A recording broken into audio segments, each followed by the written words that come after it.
Hello everyone, welcome back to our channel future study. तो guys, इस video में BA programme semester 4 के student है जो आपकी एमआईएल हिंदी है, इसके इम्पोर्टेंट क्वेश्चन विद आंसर आपको इस वीडियो में हम कराने जा रहे हैं। और ये क्लासेस हमारी 6 होने जा रही है। इससे पहले की बाकी के क्लासेस आपने नहीं देखी तो देख लीजिएगा, लिंक आपको डिस्क्रिप्शन बॉक्स में मिल जाएगा।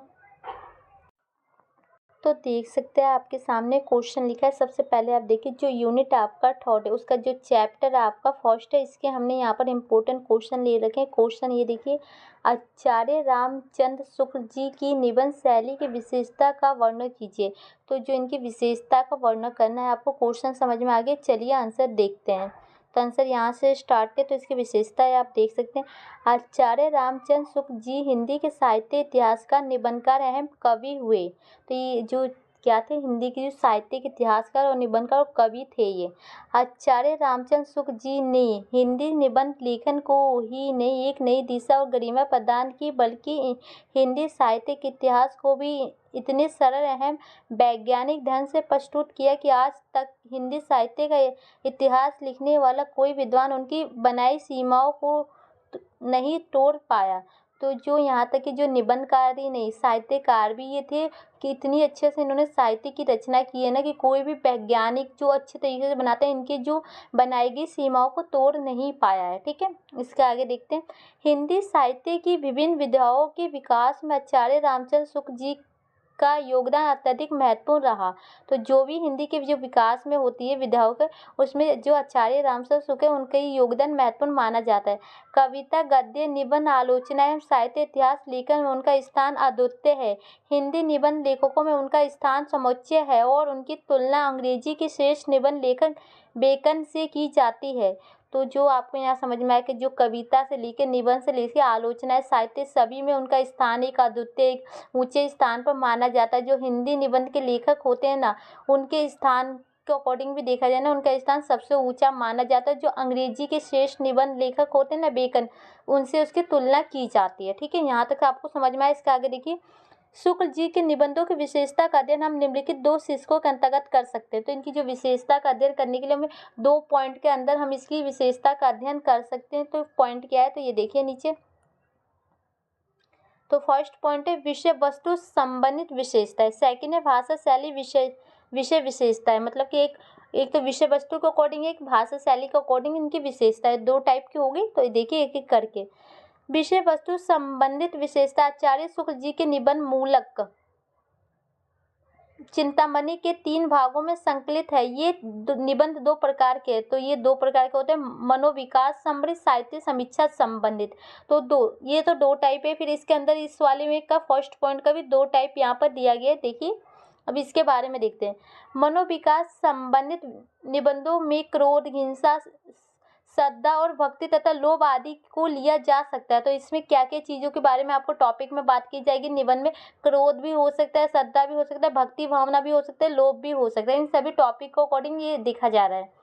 साहित्य समीक्षा समृद्ध निबंधों में साधारण कारण और व्यक्ति वैचारिक लोक मंगल की धारणा, व्यवस्था तथा रतात्मक बोध की विभिन्न स्वरूप निबंधों को लिया जा सकता है। तुलसी, झांसी और सूर के काव्य ग्रंथों की लंबी भूमिकाएं व्यावहारिक समीक्षा निबंधों का रूप धारण कर लेती है। तो आपको यहाँ देखो, अलग अलग जो तुलसी जी है, झांसी है, सूर है, इनकी जो भूमिकाएं होती है ग्रंथ की, ये सभी भी जो व्यावहारिक समीक्षा के अकॉर्डिंग निबंध का रूप धारण कर लेती है यहाँ।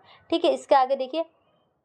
आचार्य रामचंद्र शुक्ल जी के निबंधों में देश प्रेम अपने विभिन्न रूपों में व्यक्त हुए हैं। भारत के कण कण से प्रेम, यहाँ की जन जन से स्नेह तथा यहाँ की सभ्यता और संस्कृति का गुणगान इनके निबंध में हुआ। तो जो आचार्य रामचंद्र शुक्ल, इनके निबंधों में प्रेम से लेकर करुणा भाव सभी देखने को मिलते हैं। सभ्यता, संस्कृति, सभी का गुणगान इनके निबंध में देखने को मिला है। लोभ जैसे निबंध में भी वे देश प्रेम की अभिव्यक्ति के लिए स्थान निकाल लेते हैं। जो लोभ जैसा निबंध लिख रहे हैं, लेकिन उसमें भी देश, जो प्रेम भक्ति है, उनका भी स्थान निकाल लेते हैं। उसमें भी उसकी जो कहते हैं वर्णन किया जाता है। आचार्य शुक्ल की मर्यादावादी दृष्टि उन्हें पश्चिम सभ्यता के कठोर आलोचक तथा भारतीय के पक्षधर के रूप में सामने लाती है।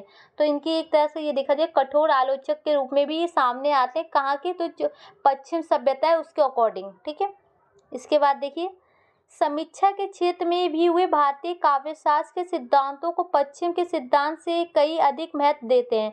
तो जो समीक्षा के अकॉर्डिंग भी देखा जाए, जो भारतीय काव्यशास्त्र होते हैं ना, उससे ज़्यादा वो पश्चिम सिद्धांत को ज़्यादा महत्व देते हैं।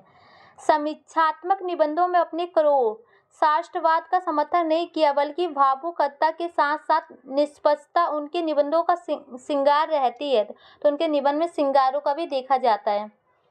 मनोविकास संबंधित निबंधों को मनोविज्ञान की आधुनिक खोजों से जोड़कर लिखने का सफल प्रयास आचार्य रामचंद्र शुक्ल ने किया।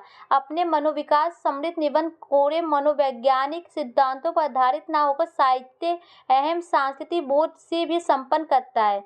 तो जो ये मनोवैज्ञानिक अकॉर्डिंग मनोविकार समृद्ध इनके जो रचनाएं, इनके निबंध के बारे में इन्होंने खोज किया, इनके बारे में इन्होंने जाना, और इसमें जो सिद्धांत होते हैं उन पर आधारित ना होकर जो साहित्य और संस्कृति होते हैं ना, उनका बोध इन्होंने किया, इनके बारे में जानने की कोशिश की, इसमें बताया जा रहा है। ठीक है, और इसके बाद जो नेक्स्ट पॉइंट है, इसका सेकेंड है जो विशेषता, ये देखिए इसकी सेकेंड विशेषता ये है। तो देखिए यहाँ से आंसर स्टार्ट है।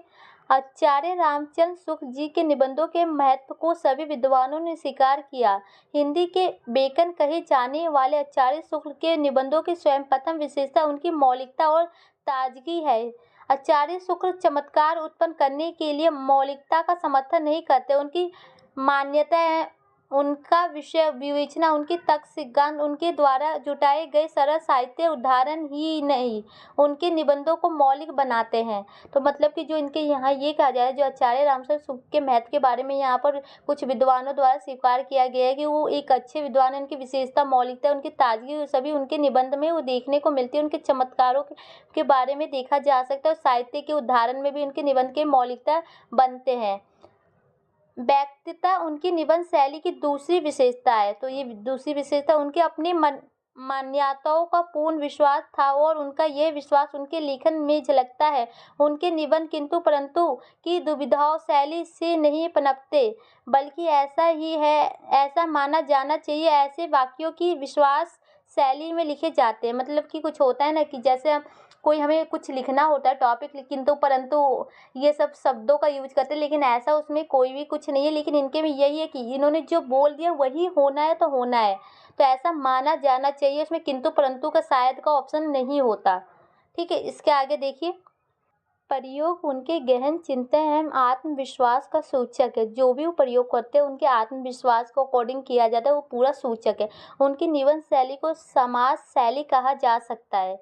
वे संरचनात्मक पक्षधार थे। उनके कुछ निबंध बहुत लंबे हैं, परंतु यह विस्तार विषय की व्यापकता का परिणाम है, ना कि किसी शैली के बिखराव का।